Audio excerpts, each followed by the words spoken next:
तो यहाँ पर आज मैंने जैसा कि आपको बोला था कि मैं जीके के जो क्वेश्चंस है ज्योग्राफी से रिलेटेड वो यहाँ पर लेकर आऊँगा। तो आज मैं यहाँ पर ज्योग्राफी के से रिलेटेड जो भी जीके के क्वेश्चंस है वो सारे यहाँ पर लेकर आया हूँ, ताकि आप लोग यहाँ पर एग्ज़ाम से रिलेटेड जो तैयारी है वो पूरी अपनी कर पाएँ।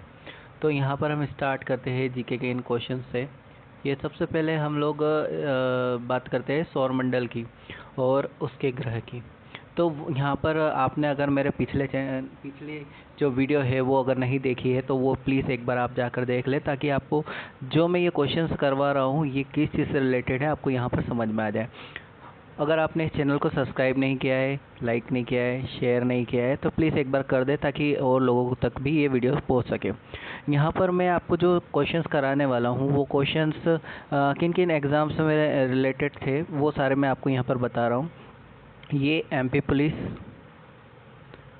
ठीक है, और SSC, CHSL, CPO, CGL, MTS, ये सारी एग्ज़ाम से रिलेटेड है। तो हम स्टार्ट करते हैं यहाँ पर ये सारे जो क्वेश्चंस है उनका। तो यहाँ पर हम देखते हैं, ये सबसे पहला क्वेश्चन है आपका। जब आप 1610 के आरंभ में देखते हैं तो 1610 के आरंभ में किसने अपने नए आविष्कृत दूरबीन से पता लगाया कि बृहस्पति के 4 उपग्रह हैं? तो कौन थे वो? Galileo Galilei. तो यहाँ पर हम इनके बारे में थोड़ा सा जानकारी लेते हैं कि गैलीलियो गैलीली कौन थे। गैलीलियो गैलीली एक इटली के खगोल शास्त्री और वैज्ञानिक थे। उन्होंने शनि के वलयों, शुक्र की कलाओं, सूर्यास्त और उबड़ खाबड़ चंद्र सतह की वर्णन की थी। उन्होंने 4 चंद्रमा की खोज की थी, जिसमें से है लो, यूरोपा, गैनीमेड और कैलिस्टो। सेकंड क्वेश्चन देखते हैं हम। 1655 में शनि के वलयों, जिसे हम रिंग ऑफ सैटर्न भी कहते हैं, का ग्रह के परितः एक डिस्क के रूप में सटीक वर्णन करने वाला पहला व्यक्ति कौन था? तो वो पहला व्यक्ति था क्रिस्टियन ह्यूजेंस। तो क्रिस्टियन ह्यूजेंस कौन थे और ये इनके बारे में हम थोड़ा सा जानते हैं। क्रिस्टियन ह्यूजेंस के एक वैज्ञानिक रहे हैं ये भी, और इनके आविष्कार में पेंडुलम, जो कि ऐसा आपका पेंडुलम जो इस तरह से घूमता है, ठीक है, इधर से इधर तक जाता है, तो पेंडुलम घड़ी, सेंट्रीफ्यूगल गवर्नेंस और मैजिक लैंटर्न्स हैं, ये इनकी खोज रही थी। नेक्स्ट क्वेश्चन हम देखते हैं कि चंद्रमा पृथ्वी का चक्कर पूरा करने में के साथ साथ अपने दूरी पर भी कितने चक्कर लगाता है? मतलब अपने जैसे ही वो पृथ्वी का एक पूरा चक्कर लगाता है तो उसके साथ साथ वो अपनी जो दूरी है उस पर कितने चक्कर लगा लेता है? तो अगर देखा जाए तो वो एक ही चक्कर लगाता है, ठीक है, अपनी दूरी पर एक ही बार घूमता है। हम इसके बारे में थोड़ा सा जानते हैं कि चंद्रमा 3,85,000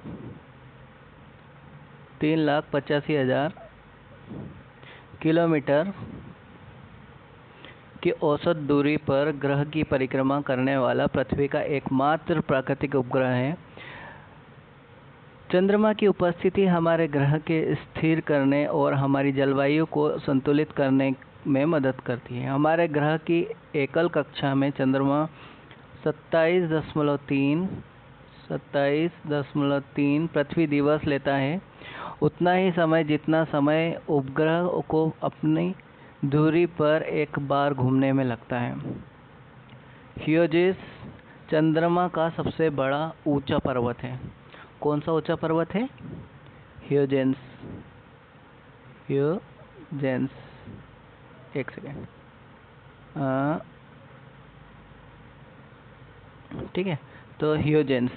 अब नेक्स्ट क्वेश्चन हम देखते हैं।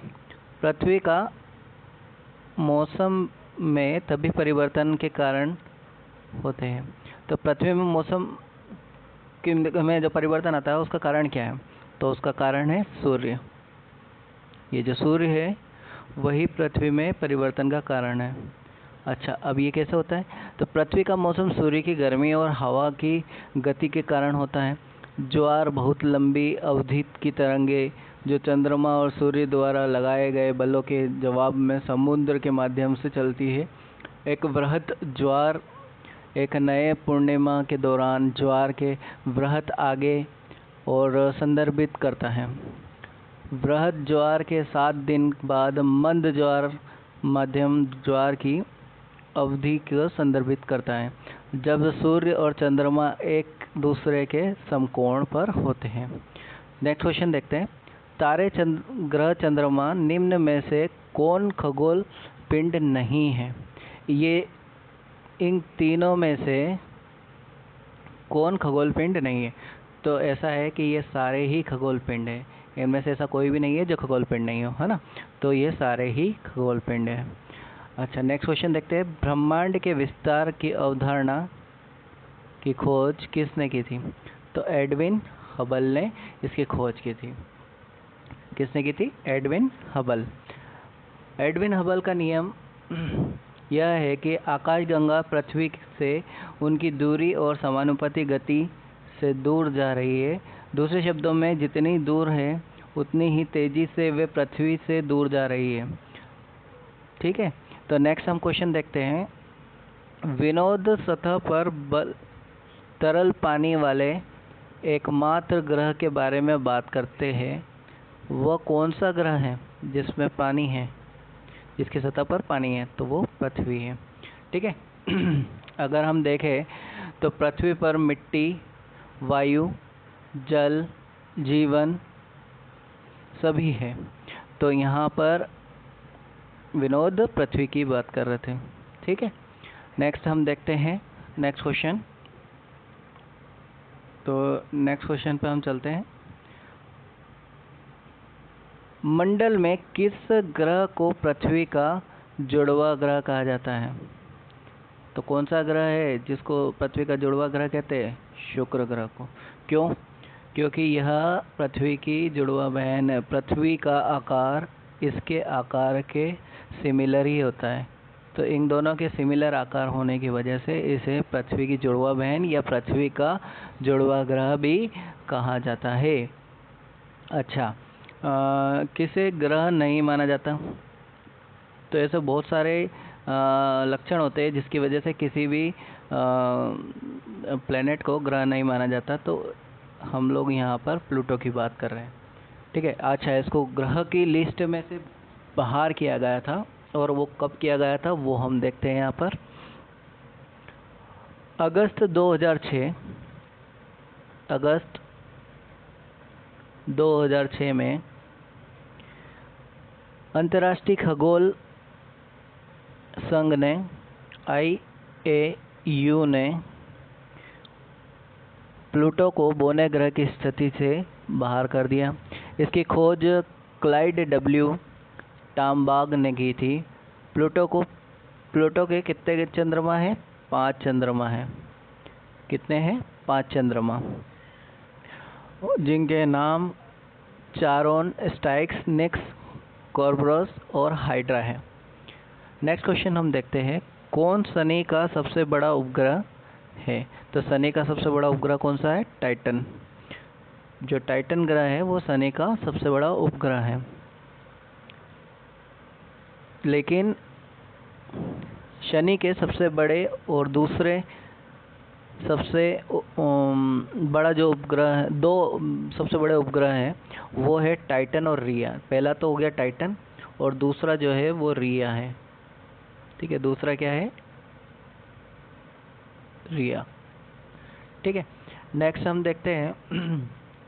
विकिरण बेल्ट पृथ्वी के चारों ओर चुंबकीय रूप से फंसे हुए अधिक ऊर्जावान आवेशित कणों के विशाल समूह हैं। Van Elon.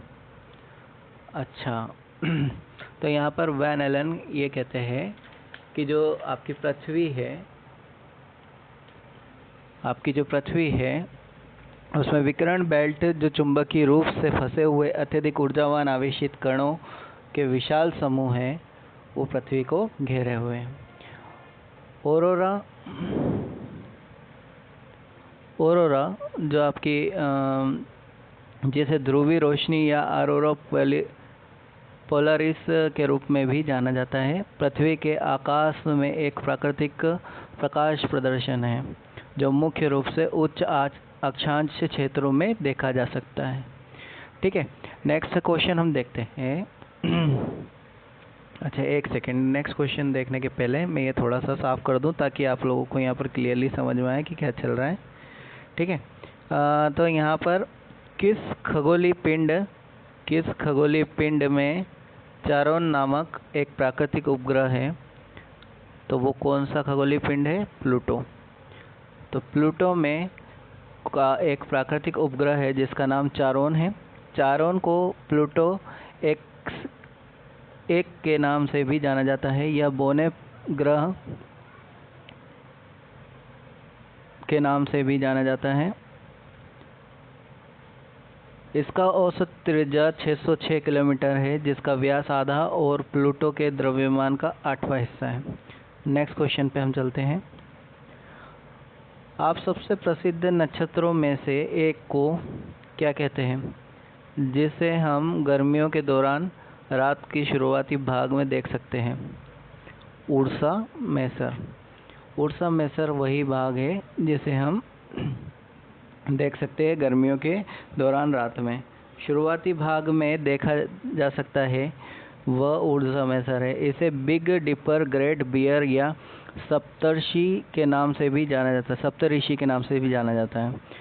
जैसे जो हम बोलते हैं ना कि एक चांद ऐसा, एक तारा यहाँ है, एक तारा यहाँ है, एक तारा यहाँ है, एक तारा यहाँ है, एक तारा यहाँ है, एक स्पून के शेप में जो हमें दिखती है, स्पून के शेप में, ठीक है, स्पून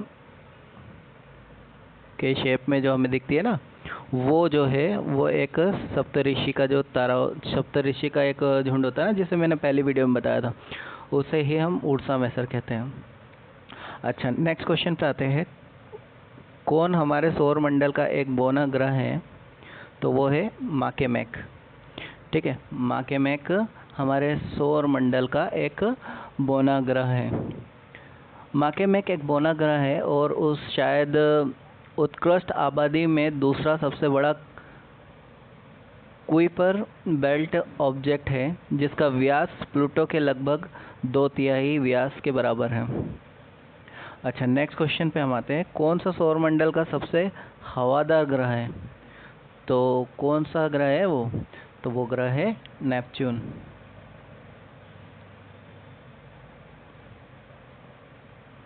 तो वो ग्रह है नेपच्यून।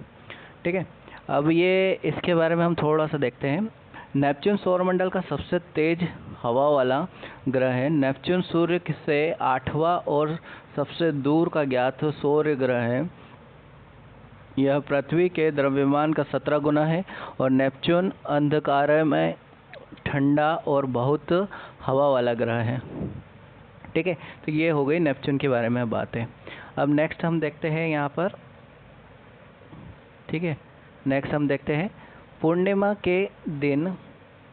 के दिन के बाद हर रात चंद्रमा के चमकीले भाग का आकार पतला और पतला दिखाई देता है। 15 दिन चंद्रमा दिखाई नहीं देता है। इस दिन को किस रूप में जाना जाता है? तो वो क्या होता है? अमावस्या। जब चंद्रमा नहीं दिखता है उस टाइम को हम किस रूप में जानते हैं? अमावस्या। इसको भी मैंने यहाँ पर आपको जो हमारी फर्स्ट वीडियो थी ज्योग्राफी में, उसमें आपको समझाया था। अगर आपने वो वीडियो नहीं देखी है तो आप प्लीज़ वो वीडियो जाकर देख लें। और अगर आपने इस चैनल को अभी तक सब्सक्राइब नहीं किया है तो प्लीज़ आप इस चैनल को एक बार जाके सब्सक्राइब कर लीजिए, लाइक कर लीजिए और शेयर कर दीजिए ताकि जो भी लोग तैयारी कर रहे हैं उन तक ये वीडियो पहुँच सकें। नेक्स्ट हम देखते हैं निम्नलिखित में से किस महीने में लिरिट्स नामक उल्का बौछार पृथ्वी से देखा जा सकता है? तो वो कब देखा जा सकता है? तो अप्रैल का महीना जो होता है उसमें वो बौछार देखा जा सकता है। अच्छा नेक्स्ट क्वेश्चन हम देखते हैं। ग्रेट बियर नामक तारामंडल कितने चमकीले तारों से बना है? तो वो बना है 7 चमकीले तारों से।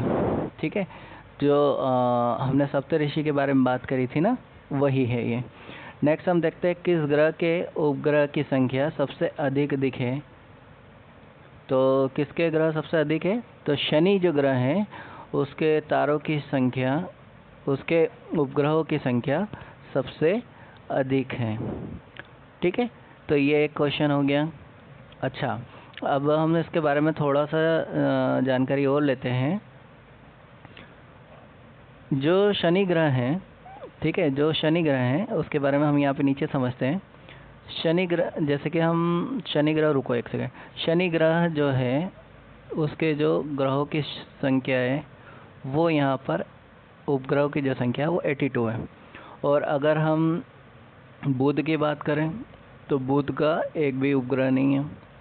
अगर हम शुक्र की बात करें, शुक्र का भी एक भी उपग्रह नहीं है। अगर हम पृथ्वी की बात करते हैं तो पृथ्वी के जो उपग्रह हैं वो एक है, चंद्रमा। अगर हम मंगल की बात करें तो मंगल के जो उपग्रह है वो 2 है। अगर हम बृहस्पति की बात कर रहे हैं, तो बृहस्पति के जो उपग्रह है वो है 79, और जिसमें से 53 जो है वो पृष्ठ है, और 27 जो है वो अंतरिम है। ठीक है, अंतरिम है। अच्छा, नेक्स्ट हम देखें कि शनि के तो हम बता चुके हैं, शनि में भी 53 जो है वो पृष्ठ है और 29 जो है वो अंतरिम है। ठीक है, अब यूरेनस में अगर देखें तो यूरेनस में 27 उपग्रह है, और नेपच्यून में अगर हम देखें, नेपच्यून में 14 उपग्रह है। अच्छा, तो ये सारी बातें हो गई। अब मैं ये थोड़ी चीज़ें हटा देता हूँ। अगर आप देखना चाहते हैं तो आप प्लीज़ वीडियो को पॉज करके आप वो सारी चीज़ें लिख सकते हैं। नेक्स्ट हम यहाँ पर देखते हैं कि ब्रह्मांड की उत्पत्ति का सिद्धांत क्या था। ये सभी लोग जानते होंगे, बिग बैंग थ्योरी। ये भी आपका CHSL के पेपर में आया हुआ है, 2021 वाले जो पेपर हुए थे उसमें आया हुआ है 4th मंथ में। ठीक है, तो ये आप देख लेना, वहाँ पर आपको दिख जाएगा। अगर ये पहले के भी क्वेश्चन आपके CPO में, CGL में, MTS में और CHSL में आए हुए क्वेश्चंस हैं, तो आप प्लीज़ इनको अच्छे से एक बार और रीड कर लीजिए। अगर आपने नहीं देखा हो ठीक से तो एक बार और रीड कर लेना। चंद्रमा या एक उपग्रह की कक्षा में पृथ्वी के निकटतम बिंदु को क्या कहते हैं? तो उसे कहते हैं उपभू, या फिर उसे पेरिगी भी कहते हैं। अच्छा, ये क्या होता है? तो उपभू चंद्रमा या उपग्रह की कक्षा में वह बिंदु है जिस पर यह पृथ्वी के सबसे निकट है। उपभू विशेष रूप से पृथ्वी के चारों ओर की कक्षा को संदर्भित करता है और एक सामान्य कक्षा में पेरिप्सिस के बराबर होता है। अच्छा, नेक्स्ट क्वेश्चन है IC 1101, मतलब कि 1101 एक है, क्या है वो? एक आकाशगंगा है जिसका नाम IC 1101 दिया गया है। अच्छा, ये क्या है? तो इसके बारे में भी हम यहाँ पे थोड़ा सा देखते हैं। IC 1101 Abel,